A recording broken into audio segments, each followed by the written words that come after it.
It's Wednesday, February 26, 2025, and you're probably wondering, Ryan, what the heck are you doing here? It's nice outside. What's going on? And you would be right. It is very nice outside. Usually this is the time where I, take a little time off and relax a little bit, but there's a major pattern shift that's about to happen, and we've already got enough confidence to start talking about it and start giving people a heads up, and we'll talk about that here in a second. But first, look at these temperatures. Today, it's going to be in the daggone 70s here at the weather house. It's going to be getting up plumb near 80 degrees in lots of Alabama, Georgia, South Carolina. We are having fun in the sun pretty much everywhere outside of the Great Lakes region over into the northeast. These temperatures across the country are anywhere between 10 and 30 degrees above average. Look at this. We're near 90 degrees in portions of Texas. Tomorrow, high temperatures all the way up into northern Montana, portions of South Dakota, much of Nebraska are going to be in the 60s. Y'all, it's supposed to be in the 30s up here, upper 20s even, especially over there in Montana. So this is some crazy, crazy warmth, and we're also experiencing it over here in the desert Southwest as well, where some places will be up in the mid 90s today and tomorrow. And this pattern looks like it's going to be in place through the rest of February until we get a big time storm system that comes through right at the beginning of March, which is going to send a lot of us back down towards normal and maybe even below average over here on the East Coast. But this is not an Arctic plunge or anything like that. It's just associated with our next big storm system. And you can see this unfold pretty well here on the 500 millibar wind speeds. This is where we typically look at the jet stream.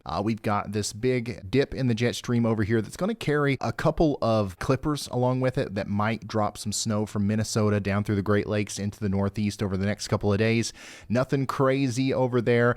There might be some intermittent rain showers, in the Appalachian Mountains, that kind of thing. It's nothing out of the ordinary. But then what's really interesting is that in the midst of our big ridge forming over here in the west and all of us receiving this warm air advection from the southwest, we start to see these little cutoff lows. Look at this. We're going to have one coming in to the west coast this weekend on Saturday. You can see it right here around California and Arizona. Notice how that little divot there is still going to be there from Saturday into Sunday, allowing for a little bit of lift out in front of it from the Gulf on Sunday. And this might actually bring about some storms, some rain over here in Texas and Oklahoma, maybe even into Arkansas and Louisiana. But we've got so much blow off coming down from Canada that there's really not a lot of room for moisture return from the Gulf to make it very far north. So I don't think that this is going to be a huge problem as far as severe weather goes, but it's something that I'm keeping an eye on. But then things get really interesting as we go farther into the future. We've got a full latitude trough developing across the United States closer to Tuesday, March 4th. Maybe not full latitude, but this is definitely a much more dominant weather feature here. And this is going to be what I believe brings about our next major storm system. And the meteorologists over there at the Storm Prediction Center are on the same page, as they have already put out a day 7 15% risk for severe weather from about Dallas all the way over to Memphis, Jackson, close to the Mississippi-Alabama border. This is a very high confidence situation. We're almost certain that we're going to have a major severe weather outbreak during this time period in this general vicinity. Now, as far as threats go and timing and stuff like that, we're going to try our best to tell you what that looks like today, but of course we won't know the full extent of what this means until we get closer to the storm. But once again, our first big severe weather event of the year is right on our doorstep. It's coming Tuesday, and we've got a full week to track it as we go forward. And we're going to start with the details, not only about the severe weather that's going to be happening down here, but also the snow that's coming in behind it and the temperature swings and all that good stuff. We're going to talk about that really in depth right after we thank today's awesome sponsor, Chomps 100% grass-fed beef jerky sticks. Y'all ever had one of those days where you're running behind and you just don't have time to stop for food? Well, that happens to me all the time. I constantly find myself in a position to where I can't sit down and have a meal. And here recently, I've been placing these Chomp sticks around the weather house in places where, I might be for an extended period of time, especially right here at the desk. And man, this has solved a lot of my problems. These things are so convenient for when I'm live streaming or keeping up with a complex storm system. Plus, they taste really good and they actually fill me up. One of these things does me for a while. These Chomp sticks are made with grass-fed beef, no artificial stuff and they pack 10 grams of protein with 0 sugar. I usually go for the original, but they've got a jalapeno one that I like pretty good as well. And they just came out with this smoky barbecue flavor that I'm going to try right now. Oh yeah.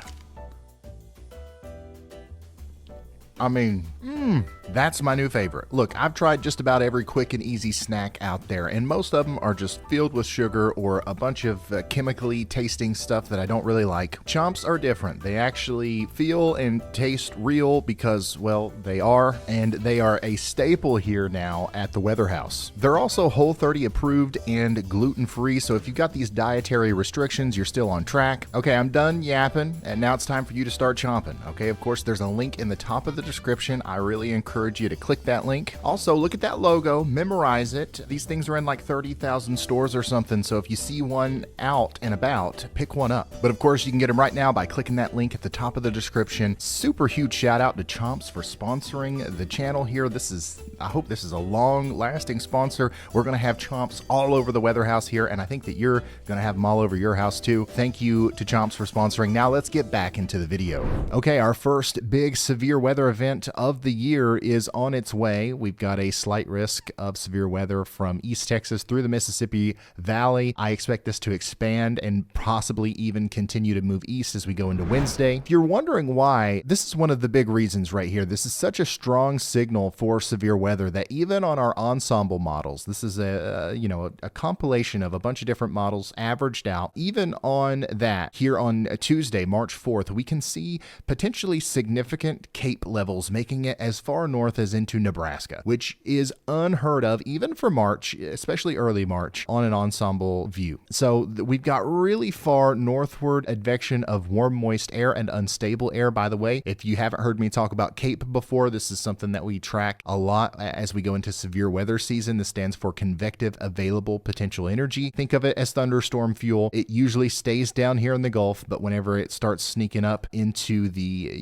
mainland US, we have to keep an eye on it, and we're going to have quite a bit of it, especially in Texas, Louisiana, Arkansas, and Mississippi on Tuesday. And look, as this goes farther east, it's a little bit less intense, I guess, but we still see some CAPE up here into Ohio on Wednesday. So I think we're going to have likely a big severe weather situation on Tuesday, and then maybe a less significant one, but continued severe weather situation as we go into Wednesday, as we get a big cold front coming through, smashing that warm, moist air out of the way. And another reason why we're so confident about the storm system is because even on the ensembles, once again, we are seeing a very well-defined low pressure center here associated with the storm. So this means that we're going to have a very efficient pull of moisture out of the Gulf. And it also means that there's going to be likely a very significant temperature gradient. We're going to have temperatures in the 70s and 80s over here in the warm sector. And then behind it in the cold sector of the storm, we're going to have temperatures in the 20s and 40s and likely some significant snow from the Rockies all the way up into the northern plains. But yeah, the deeper that low pressure system actually is, the more concerning this storm's going to be, because if we actually have a 997 or a 998 millibar low pressure center, which it could be lower than that, because remember, this is an average, we're going to have very strong winds likely on the surface coming into that low pressure system, and then stronger winds higher up, allowing for wind shear to take place. And that could obviously add insult to injury in terms of tornadoes and just overall strength of the storms that we're going to have in the warm sector.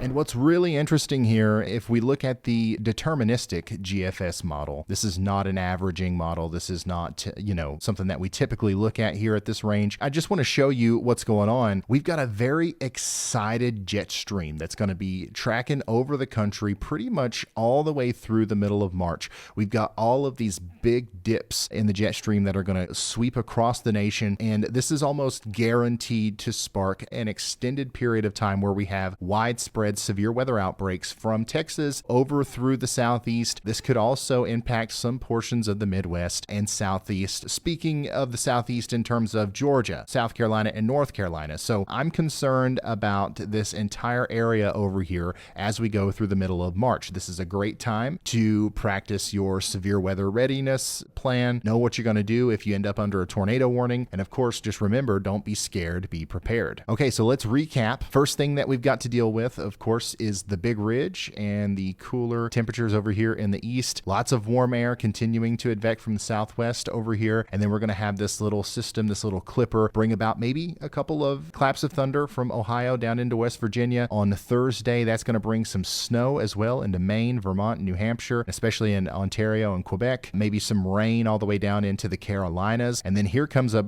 more significant but still fast-moving clipper into the Great Lakes region on Friday. This will drop a couple inches of snow before it kind of fizzles out as it meets the Atlantic Ocean there near Maine. So this is Sunday, March 2nd, and we still got this big wave in the jet stream. You can see that the temperatures are going to be cooler over here, warmer over here. And then you can see what we were looking at on the upper levels on Sunday with that little dip in the jet stream likely causing some showers and some storms in Oklahoma and Texas, and maybe some snow showers in Nebraska and Kansas on Sunday. And then we have that much bigger storm system to deal with on Tuesday, March 4th, as this is likely going to be a pretty significant severe weather maker and also a very significant rain producer. This is going to likely bring about some additional flooding concerns in the Mississippi River Valley up into the Ohio River Valley. As a matter of fact, as we go through the rest of March, this pattern that we're going to be in with that wavy jet stream, even if we don't end up with severe weather per se in the Ohio Valley and the Tennessee Valley even, we are going to end up with a lot of residual moisture from the severe weather that's going to be happening in the south. So Tennessee, Kentucky, Ohio, Indiana, all the way up into the northeast, this is where we expect to see the most rainfall over the next 2 weeks. And this could be a problem with flooding because some of these rivers are still high. We've got saturated grounds, so nothing to freak out about just yet, but something to watch for sure. And then also all of these storms are going to start off as big time rainmakers in the Pacific Northwest and the West Coast. So get ready from the Sierras up through the Cascades for more rain, maybe over 5 to 6 inches of rain over the next 2 weeks.